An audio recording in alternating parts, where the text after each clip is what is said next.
How's it going, guys? Ghost Caliber here, and today we're going to be talking about zombies. Now, if you've watched my channel for a very long time, you know that I love zombies. I have a personal connection with zombies, and I've been playing it since I was a little kid.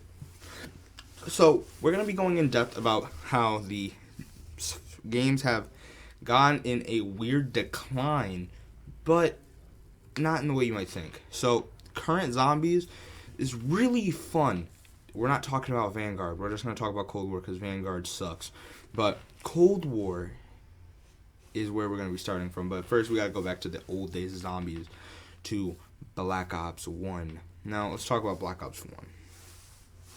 Black Ops 1 Zombies was very good. It had a little bit of the horror aspect in it, but it's kind of hard to be scared when you're given these big, super powerful weapons. And, I think that led to, I think like the developers knew that, so in the later iterations of zombies like Black Ops 2, Black Ops 3, Black Ops 4 even, they ditch the whole horror aspect because I think they realized that it's not really scary, so they ditch the horror aspect, dive into the action aspect, and it's super fun. Now, on to more of the story. Basically, we're not really going to talk about 5, but we are going to touch on it mainly for the map, because we're also going to talk about map design for a little bit, because that also goes into the incline in gameplay. But let's talk about 5 first. Since they're not going to be on it that long, let's just touch on the map design. So map design for Black Ops 1 was very spectacular, and I think that leads to how, when they translated to Black Ops 3 and Zombie Chronicles, that it didn't feel bland and it didn't feel out of touch. It felt very much like a part of the game, because the way the maps are designed, they're meant to be timeless. And Zombie Chronicles really showed that they are.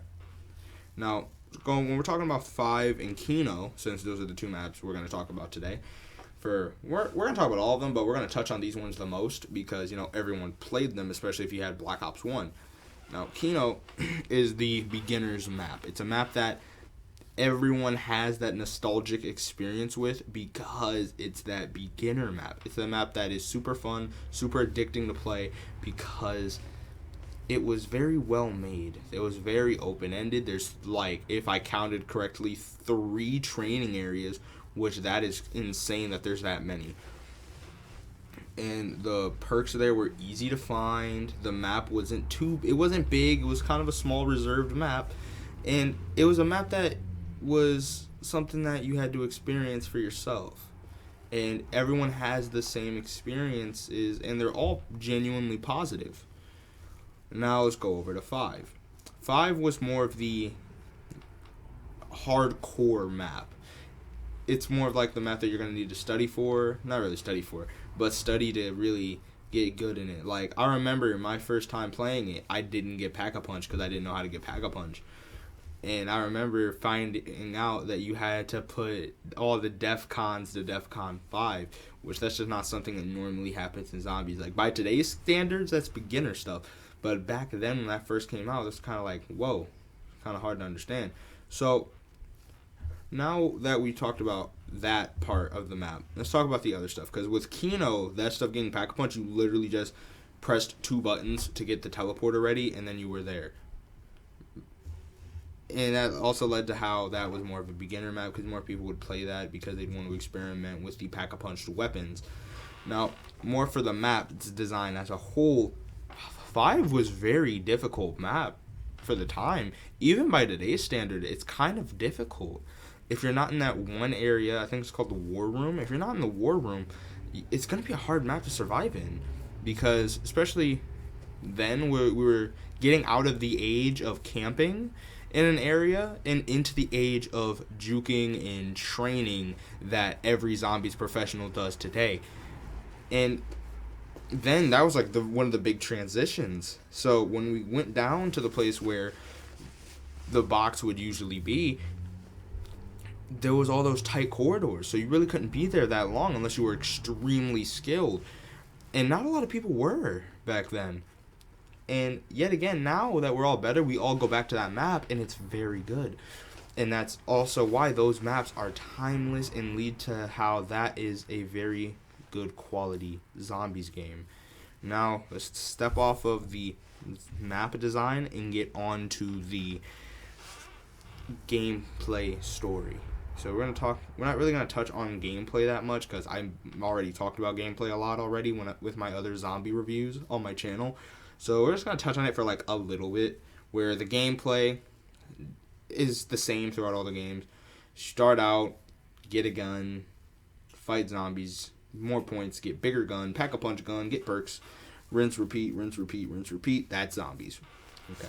So let's talk about the story of the game. Now this is the part where we're not going to talk about 5 and mainly stick to the main 4 maps and our protagonists.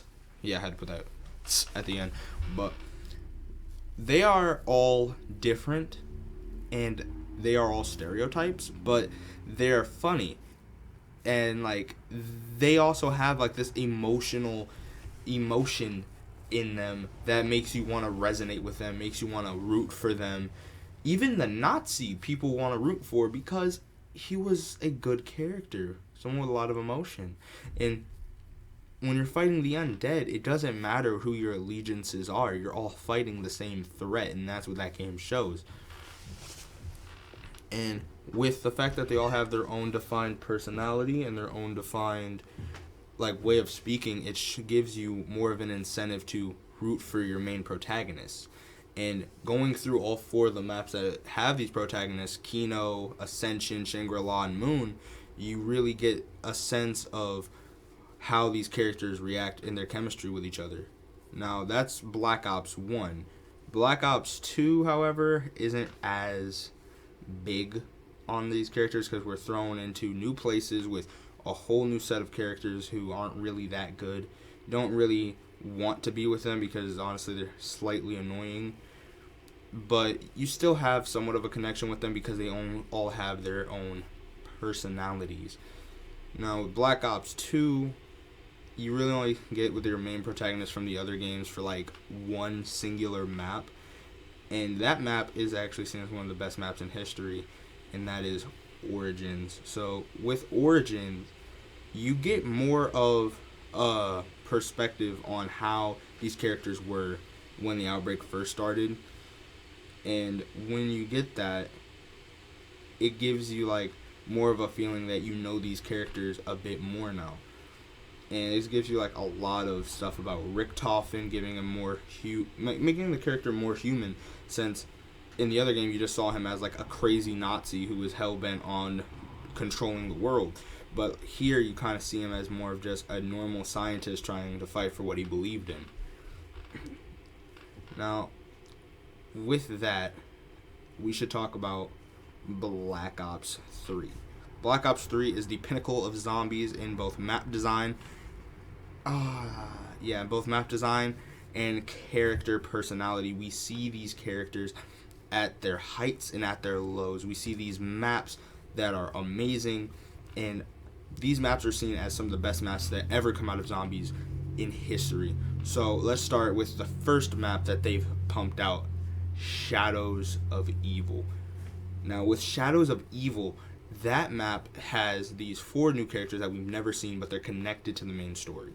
Victus, which was the Black Ops 2 characters, are connected to the main story, but they're given too much, where it feels like they overstayed their welcome, where in contrast to the Shadows of Evil crew, it doesn't feel like they are there for too long, and they're all enjoyable to be around. And that map is an extremely good map. It's very big, but it's not big enough to feel like you're just running around. It's not transit big, but it's not Kino small either. So this map is very good. The enemy variety, they gave us the Margwas, the meatballs, the parasites, all of that just added to the map and its greatness and its aesthetic of having like the 1920s, like the 1920s aesthetic that was going on there that they were trying to hit, and they hit that beautifully. And they were able to show how Richtofen got the summoning key. Now, we're not really going to touch Der Giant because that's just Der Riese. It's just remastered Der Riese. Now, with all the other maps, like Zetsubo no Shima, Der Eisendrache, and Garad Krovi, those maps are seen as the best maps ever made. Some of the best. Except for Zetsubo no Shima, that map's trash. And that's a general consensus that map is garbage because we have thrashers in the water. And it's just a bad map. Now, with these maps, the reason why they're good is because what I said about Black Ops 1, how those maps were big and how one map was hard because they had the small corridors and the other map was big because it had these big sections that were easy to train in. Garad Krovi, Der Eisendrache, and in some cases Zetsubo no Shima have all of that combined. So with Garad Krovi, the starting room's like a big open space but with small corridors inside. The main area is the exact same way, and the fact that they mixed these areas perfectly adds to why these maps are now timeless and why they are remembered so fondly in the community. And these maps show a lot of significance in the character growth that we see at the end in Revelations, which makes you grow with these characters that you spent, I think by this time it'd be roughly 8 years with. So the fact that you're still learning more, the characters are still growing at this rate, just seems amazing when you take all of that in. Now, time we talk about personally one of my favorite maps, if not my favorite map, Revelations. Revelations is one of my favorite maps because of the story that happens. Like, the story and the gameplay merge so well with me that it brings me to tears. Now, the story of this is the end. It's Revelations. The end of the what was it? I forgot the name. It's not Victus, not Ultimus. It's Premise. Yeah, the end of Premise. Everything's here. You fight the Shadow Man. You kill him for good. And this map couldn't have been done better. It's a hodgepodge of all the other zombie maps. You got Mob of the Dead. You got Mob of the Dead. You got Mob of the Dead. You got Notched. You got all these maps mixed together, thrown into Revelations, the big battlefield. And you also are in Algartha, the place that has been teased time and time again. And you have our characters fighting in... Oh my god, it's amazing. And the ending, where your characters are about to get wiped from existence because they don't belong anymore in Dr. Monty's eyes. And then they get sent to a place in a corner of the universe. And they're treated as heroes. Amazing ending for an amazing story. And now, we talk about Black Ops 4. Black Ops 4 Zombies is where all the stuff I was talking about, gameplay and map design, gets thrown out the window. The gameplay before was very fun, especially with, like, the core gameplay elements haven't changed, but subtle things have changed. Like, buildables were introduced in Black Ops 2 along with the shield, which has now become, like, a turn point, like a pinnacle in zombies in general. And Black Ops 3 hits all these elements nicely with the buildables and the shields and all this and that. Everything's amazing. And with the perks, I didn't really talk about the perks because, not really that bad. Perks are amazing. Like, perks are perks. You get what you get. Now, with Black Ops 4, you get these perks that don't really matter, that I honestly get secret sauce because they're all pretty much the same. They're not the same, but, like, it doesn't matter which ones you get either way. But this is where the gameplay falls starkly. Gameplay is trash here. But the story is at a high here because the gameplay is bad, right? We all know this. I made a whole review of it. The gameplay is bad, and I already made that distinction in my review, which is going to be at the end of this video. Now, the story of this is very good, especially with Blood of the Dead, which I hate that map, but the story is awesome. The story of your characters being at their lowest, stuck in hell, fighting and dying over and over and over again. And you feel it. You feel their pain. and when they get out, especially like when they get out of there, and like when they get out of there, their feeling of this embrace of their past selves of Ultimus, it all leads to this grand conclusion that's at the end of Black Ops 4.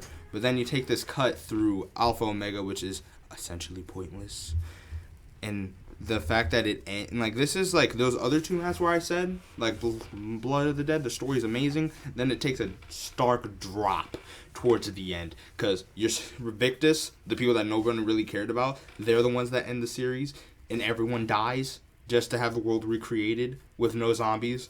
Then zombies come back again in Cold War. What? But speaking of Cold War, I think we got to transition to Cold War. And we're going to have to talk about that for a while. So hopefully y'all are ready for that. So for Cold War, the gameplay here is amazing. So the point system and the perk system is overhauled. Not bad as in Black Ops 4. They actually go back to their roots with the normal perk system. But they've added something new. Before you could only get 4 perks.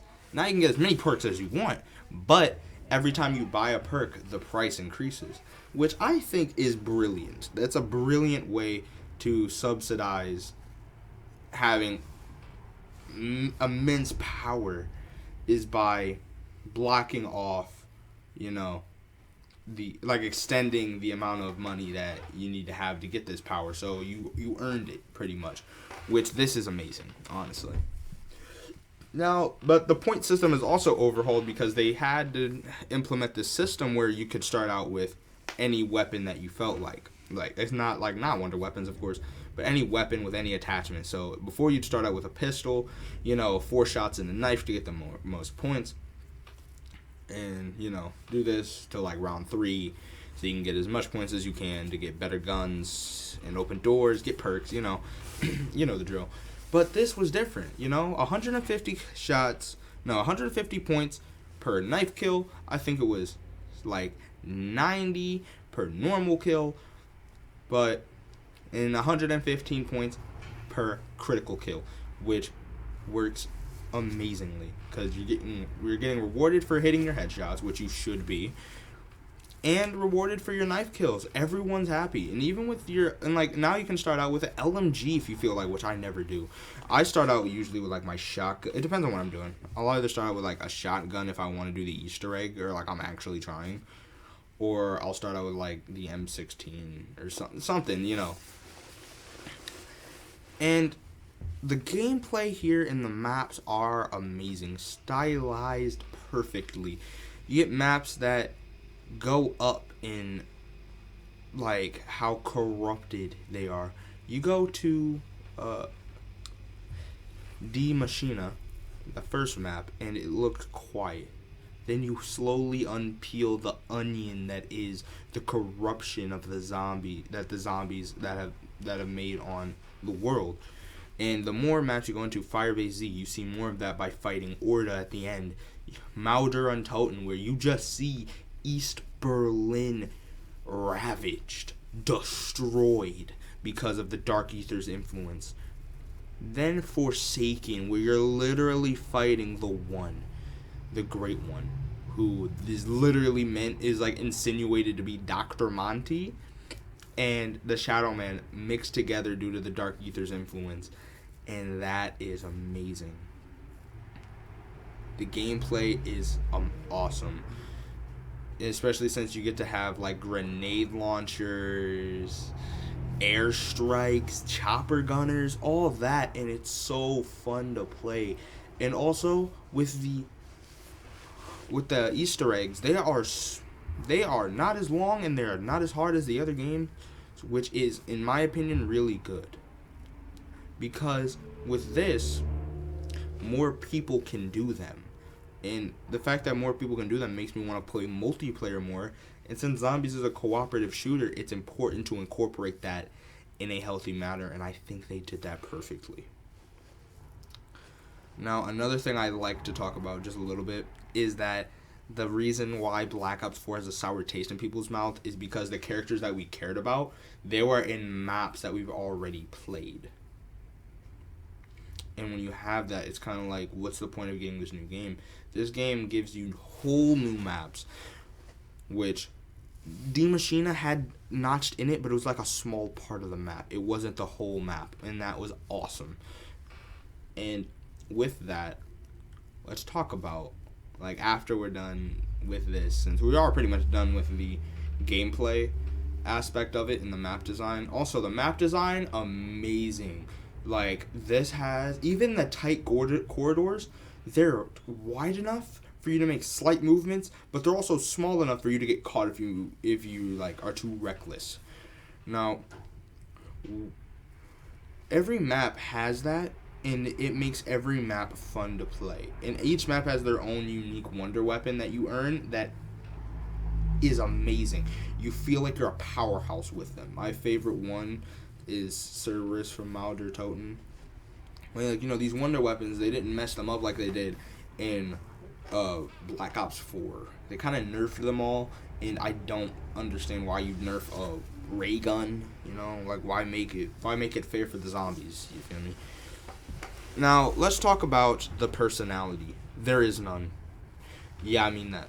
Cold War has no personality in them, because instead of fighting as people that had personality and emotions and something that you could resonate with as a player, these are just faceless operators that you play in the multiplayer portion of the game. And you already know, you don't care about the characters you're playing as in multiplayer. And they're the same characters that you're playing as in zombies. So why would you care about who you're playing as in zombies? They don't have any, like, voice lines. They don't talk about, like, their own personal struggles.